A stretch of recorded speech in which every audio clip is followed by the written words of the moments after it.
আসরের নামাজের পরে এখান থেকে শুরু করছি। এখন আমাদের মাগরিবের আজান হয়েছে।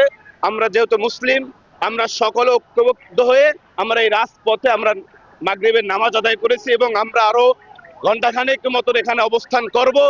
এবং আমাদের এখানে এই নামাজ পড়ার উদ্দেশ্য হলো আমরা মুসলমান, সেই কারণে নামাজ পড়ছি এক। আর হাদি ভাইয়ের জন্য দোয়া শুধু আমরা এই নামাজই করতেছি এমনটা না।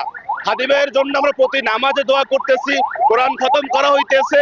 হাদি ভাই আমাদের হৃদয়ের চন্দন।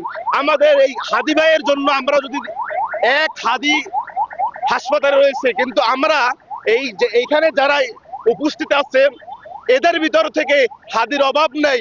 আপনি যদি বলেন জীবন দিয়ে দিতে, হাদির মতন আমরা জীবন দিতে প্রস্তুত আছি আপনার হকের পথে থেকে।